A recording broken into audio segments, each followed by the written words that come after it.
Welcome to Buffalo Game Day Recap. I'm Thad Brown along with AJ Feldman. Another week, another game where the losing team scores 42. Gotta love it, baby. Football in the NFL with the Bills. Now, look, the score is going to look like the defense had a bad day, but it didn't. But we will get to that in a little bit. I want to start with this, AJ. Bottom line, I think this was the most impressive regular season win the Bills have ever had under Sean McDermott. This was a 12-1 team that many thought was the best in the NFL. The Bills walked into their building when they had more rest, were arguably the healthier team. There's a debate there. And the Bills punched them in the mouth right off the bat and then pretty much stiff-armed them the rest of the game, forcing the Lions to play catch-up. And Detroit never really threatened. They had the ball one time with a chance to tie the game on that possession at the very end of the first half. And that's as close as they came to threatening in this game.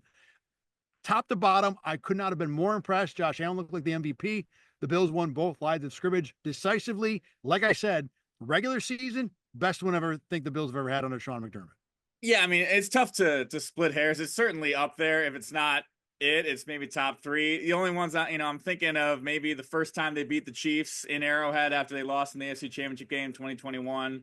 But certainly in terms of going on the road, being a team that hasn't lost in, a handful of months, one loss on the season, this was a very impressive win. And we had been saying kind of on this show throughout the season that the Bills have looked great, but they did it mostly beating bad teams. They did beat the Chiefs. They beat up on some teams. They beat the Seahawks, whatever, but they were still waiting for like another aha game to say, okay, now the Bills are, who we thought they were potentially, a Super Bowl contender, a Super Bowl favorite, etc. And I think this game does a lot to answer those questions. And now they're, full steam ahead to the playoffs. Like you said, the aha moment is the perfect way to put it. That's exactly what this is. This is the game where you say for certain this Bills team is absolutely among the best in the NFL. And they've looked that way a lot. This isn't a shock that the Bills are this level of team, but there were doubts. There were reasonable doubts, and those all go away after this win today. And of course, a big part of it was Josh Allen. My favorite stupid stat of the day from Josh Allen for this game, because he does it every week now. Josh Allen had 116 yards passing in the first half alone, throwing the ball standing next to the sideline. It was the Keon Coleman catch, the Ty Johnson catch, and the James Cook catch. 116 yards. I mean, I bet there are guys in the league that didn't throw for that in their entirety today. Look, the guy for the first 35, 40 minutes looked like if he was playing Pee Wee football, they would have had to move him up a weight class after this game. It was just not fair. And the Lions had multiple plays where they were winning conventional offense. Josh Allen would drop back. He wouldn't find somebody open. He'd have to scramble. And it was no problem. He just moseyed out to the sideline, waited for someone to clear, and got a chunk play. I mean, the offense in the first half wasn't, super conventionally dominant, but Josh Allen made it ridiculously dominant. And I'm in the locker room trying to talk to these guys like, how do I talk about Josh Allen right now? I said to Dave Edwards, I don't even know how to ask you a question anymore. Like, what do I say, And there was a conversation about, is this the best anyone's ever seen Josh Allen play? Guys wouldn't, go after that question for obvious reasons. I will answer it, though. I think this is the best I've seen him play. I've thought he had his best season going for a while. And these last 4 games, what he's been doing with the stats and the way he's doing it. I mean, the dude had a chest pass touchdown that didn't count because there's a holding penalty. That was like the 18th most impressive thing he did today. It's ridiculous right now. Yeah, Sean McDermott himself agreed with you that this is the best that Josh Allen's played.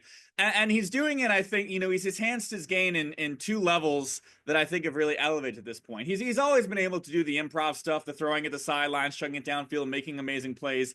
He's playing much better in system now. He's taking the chunks. Joe Brady's doing a good job of skinning guys open. He's playing within the system.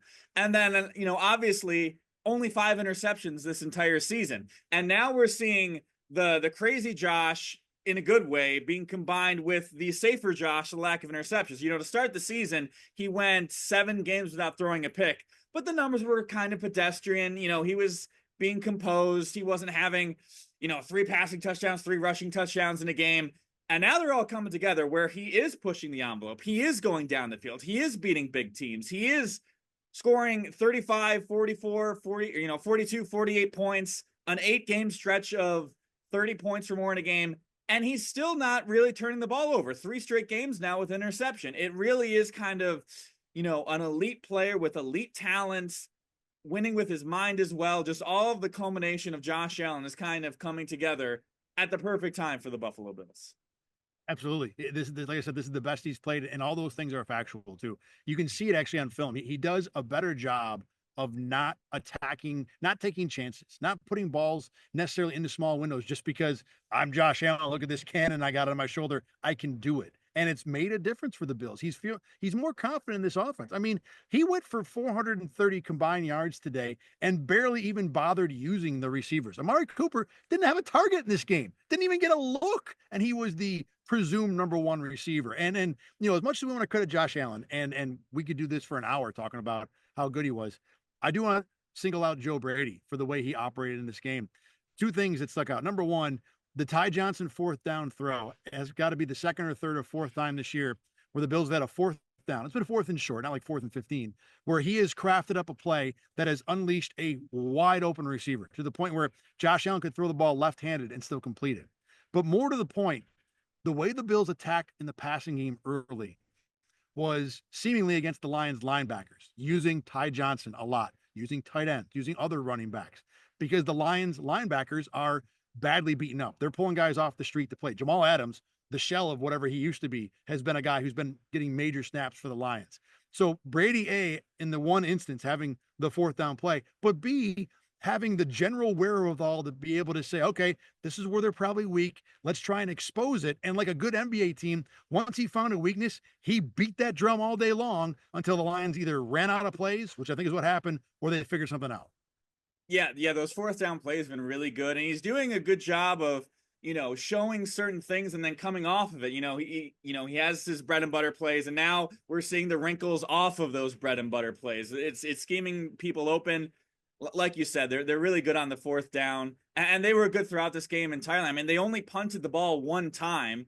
The first one, two, I think it was 6 possessions, if I'm doing my math right. Yeah, 6 possessions without a punt. They had one, and then they, the craziness of this game, kind of the track meet busted out where the Bills were just trying to not give up the big play, but then they ended up still giving up the big play. Weird things happen. But no, it's just a very efficient day from the offense. Ty Johnson, 114 receiving yards, picking on those linebackers. What a day from him. He had multiple big chunk plays. It was just a great offensive, display from Allen and the offense. Bills talked about how they needed to have a response. This was the kind of the theme in the locker room, that they needed to come back from the LA game and have a response. And I think that's part of the reason why they started so fast in this game. They basically went 3-and-out on defense, 2 touchdowns on offense. And the game wasn't over then, but Detroit never got out of that 14-point hole. And the other thing that's impressive is the number of guys who stepped up. And this has been a theme that we talked about a lot when the Bills win, that it's not just one guy having a star game. It's contributions from multiple different spots. Ty Johnson's one. Ed Oliver, where has this guy been all year? Look, I want to talk to Ed Oliver after the game. He didn't want to. He was, his thought was that, look, we haven't talked a lot during the year, so I'll talk to you on Wednesday, but not today. And seemed like he was a little frustrated with maybe and this is me reading into it, just so everybody knows, this is not what Ed Oliver said, but frustrated with the way that people have kind of dismissed who he's been this year. And to be fair, his play this year has not been at the same level it used to be. Was it still good, competent? Yeah, probably.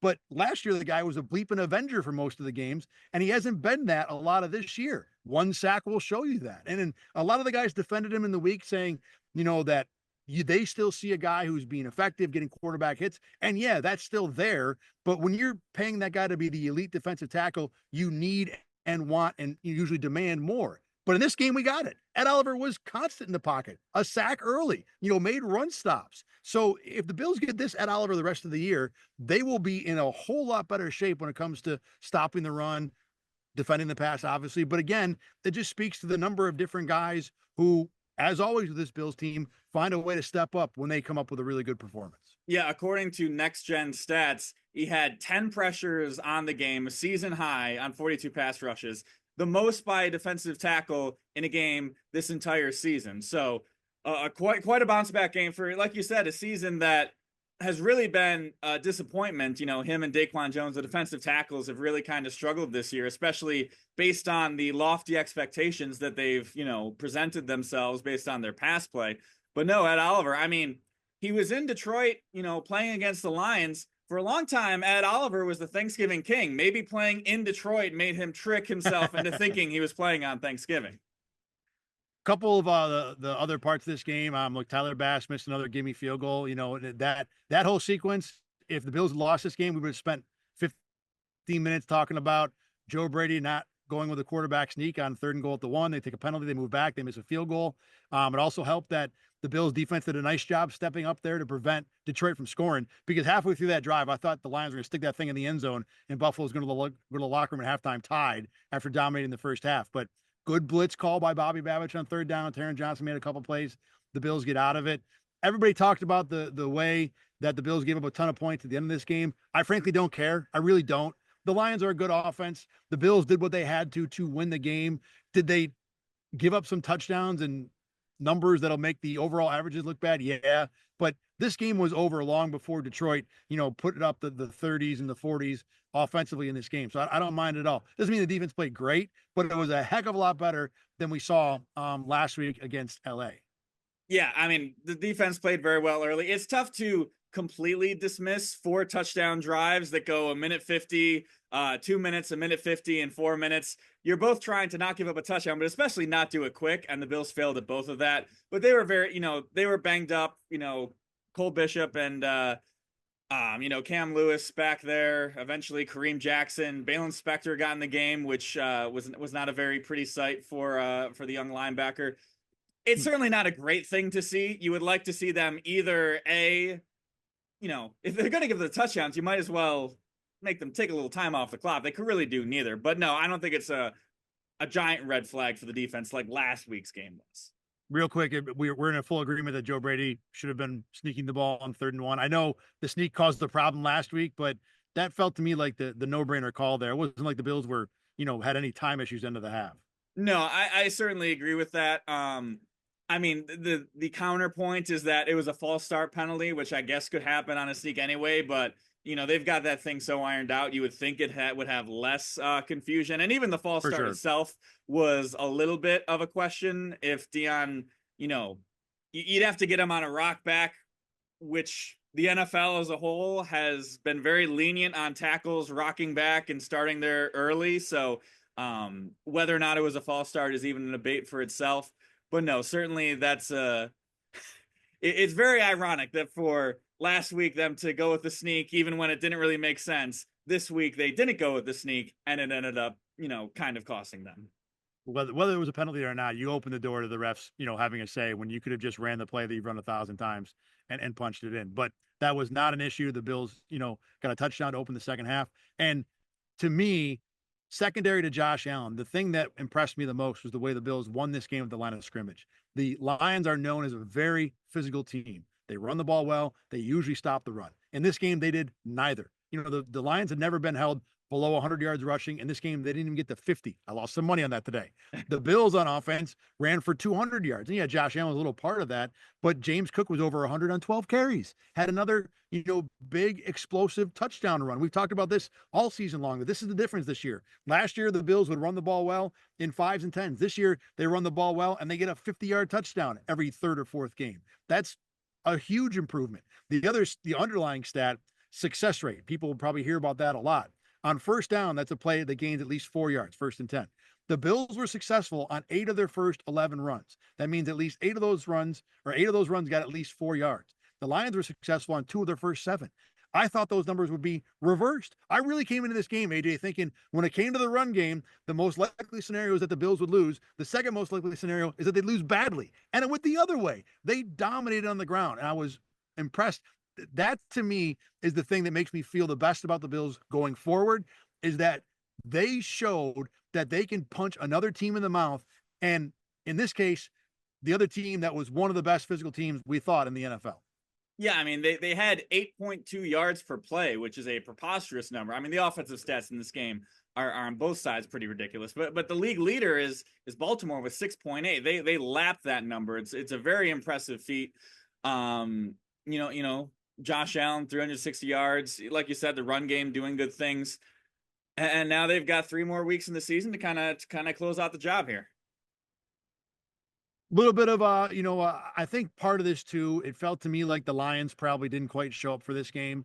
And I'm not excusing their performance or nitpicking what the Bills did at all.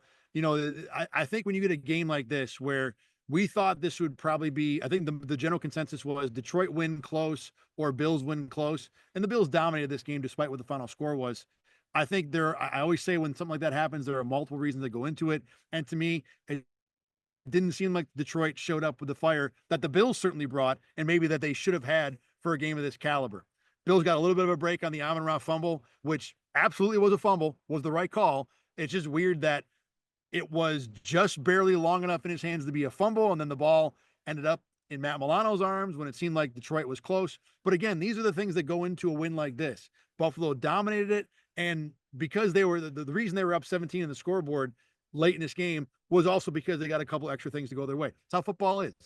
The Bills, though, to me, going forward now, I think a lot of people will say they're the best team in the NFL. I don't know if that's true, but you can make that argument, and I don't think it's unreasonable at all. AJ, where I land on this game is the Bills have now shown with the Chiefs game and this game, they can play with the two teams that are currently leading each conference. So now, next 3 weeks are going to be like glorified preseason. Obviously, maybe the Bills end up with a 1 seed. We can talk about that in a minute if you want. But all we care about now is, can the Bills play 3 of these in January? That's the only thing that matters now. Because if they do, they're either going to the Super Bowl or winning the Super Bowl if they happen to catch the 1 seed. And we know they've done it. We've seen them do it in multiple spots. We've seen them do it on the road. It's just a matter of, can they do it in January? And some of that is going to be luck, good fortune, where you are injury wise. But the Bills have proven that they are capable of doing all the things they need to do to win a Super Bowl. Yeah, and I think going to your first point, couple things to kind of tip your cap to the Bills. Their week was very weird. They had a walkthrough on Wednesday. They didn't practice on Thursday. They had one real practice on Friday, which even a Friday practice isn't, not a real practice. Yeah, exactly. Right. Yeah. And to punch a physical team in the mouth. And I think part of the reason why, you think that, I'm not totally disagreeing with you, that the Lions didn't seem to have the fire, is that those first 3 possessions were punt, touchdown, punt. So that certainly takes a lot of wind out of your sails. And, the Lions, obviously they came into this game a little banged up. They got a little healthier. They suffered some injuries as well. So, the war of attrition takes a toll on you. But I think the Bills have to be commended for forcing the Lions into that state. And kind of to your second point, and now to your second point, obviously these 3 games are not against good football teams. The Patriots, the Jets, the Patriots. We'll see if they can still bring the same fire, the same passion, because division games do get weird. They always do. So to expect all 3 of these games to be blowouts when, they're going to be favored by 10 plus points in each of them, for all 3 of them to be blowouts like they should be in a vacuum, I think would be another impressive feat for the Bills. So can they stay out of that scenario, and can they win maybe the one close one that they get? I think is going to be important down the stretch. And also, to your point, it's kind of like preseason. Let's get healthy. Let's figure things out there. And the safeties are banged up. The linebackers are now kind of banged up. Matt Milano, even if he didn't get banged up in this game, can he find his form? Dorian Williams, as well, on health wise. So in that regards, it might be most like preseason, where you just got to stay healthy. Yeah, there are still goals. I think you bring up a good point. The goals there will be to be healthy, and then just make sure you keep winning in case Kansas City does lose to the last 3. And Patrick Mahomes got hurt today, so it's not out of the realm. You're right when you say that it's division games and it gets weird, and that's definitely possible down the stretch here. The Jets still have a talented team to where if they pull their heads out of their backside for 60 straight minutes, they could be a pain in the neck. But that said, if I was going to say to you, I'm going to take the Bills minus 10.5, all 3 of those games right now, do you want to be on the other side of that bet? Are you saying you have to win all 3 of them? Yes. No. I will say all 3 games minus 10.5 Buffalo. I'd do that right now. Would you be on the other side of that bet? I don't want to lock it in, but I think I'd probably lean that at least one of these is going to be 10 or less. All right. That's fair. I mean, and again, your point about division games being weird is 100%, correct. It's just, I think the other part of it too, and we'll get into this as we talk about New England and the Jets on the stretch, those teams are going to be looking forward to vacation time, especially the last week or 2 of the year. So I don't know how dialed in they will be, but still football games and weirder things have happened. But again, bottom line, the Bills have proven beyond a shadow of a doubt that they are a team that is capable of winning a Super Bowl. There is no questioning it now, and it's just a matter of, can you do it at the end of the season? Yeah. All right, Yeah. you done? We good? No, yeah. I mean, this is usually where we talk about schedules going forward, but I mean, it's really just simple. The Bills got to win 3, and then the Chiefs got to lose 2, which the time is running out for the Chiefs to get those losses. Obviously, the Mahomes injury changes things. If he misses next week's game against the Texans, they're probably not favoring him that one. And now maybe if he comes back for the final 2, now they just have to lose 1, where the Chiefs have been in these tight games for the entire season, and who knows what's going to happen. So when it comes when it comes down to the end, and if you tell the Chiefs they have to win to get a bye, that there will be pressure on those games. So it's not out of the realm. I've thought for a while that if the Bills had beaten the Rams or the Lions, that they'd end up the 1 seed. I'm not as confident in that because the Chiefs keep finding a way, but I still think it's distinctly possible. Lay this out for me. I kind of saw who won and who lost today, but does it change the math or the plan for any of the Chiefs' final 3 opponents? I'm thinking mostly with Pittsburgh here about how they'll play, how many starters they'll play, that kind of thing. I mean, all 3 of these teams are still going to be playing for something when the Chiefs play them down the stretch, correct? Yeah, it certainly won't change anything with the Steelers. They're only now a game up on the Ravens for the division. That can change next week when the 2 teams play each other. And then in terms of the Broncos, there's a chance they could clinch, certainly, but they don't have the easiest schedule down the stretch. So I think it'll kind of depend on what they do against the Chargers and the Bengals in the 2 weeks before that Chiefs game. But it is possible that the Broncos are locked into maybe a 6 seed and they don't have anything to play for in that final week. Doesn't Pittsburgh clinch the division if they beat Baltimore next week? They'd be up 2 and the tiebreaker with 2 to play because they would have swept Baltimore if they won that game. Yeah, that is true actually. So Kansas City could actually catch their last 2 opponents. Not likely, but certainly possible that could happen. They could have their last 2 opponents not be trying. I don't think the Steelers will not try in that game. They'd still be trying to get a home game in the second round of the playoffs if they were to face the Bills. And I don't think Mike Tomlin's the type of guy to give his teams 2 weeks off in a row. So that's fair. I don't think that they will be resting. Maybe they'll play a little safer with injuries, but I don't think they, trot out, Justin Fields in that game. All right, fair enough. All right. So, as always, you can check out Buffalo Game Day Recap at RochesterFirst.com. Click on the sports tab. We're at 8 Sports Extra. You can find us wherever you get your podcasts. And, of course, we are on YouTube as well. AJ, the conversations will get less interesting, most likely the next 3 weeks. This was a great matchup, and the Bills played an incredible game. There's a lot to talk about. I'm sure we'll find a couple different things to say, but next week it's Bills, Patriots at home in the cold. Did you see the temperature forecast, by the way, for Sunday? I have not yet, no. I talked to one of the Bills employees. They told me it was going to be 16. I heard 60. I'm like, oh, that's awesome. 60 is going to be great. He's like, no. 16. So no bueno for next Sunday against the Patriots. He says, thanks as always. Go ahead. He says that Thad will be sitting up in the press box. Hey, I have to do Buffalo Kickoff Live pregame at 11, and then we're going to do Game Day Recap outside with all the stand-ups we do. So am I doing the same amount of hours as you outside? No. Because I get privileges now, but I'm still gonna have my outside time next week. There's gonna be some cold. All right, let's all the violin for Thad's outside time. All right, we will close it out on that. Thanks for watching and listening to the Buffalo Game Day Recap. We'll see you next week.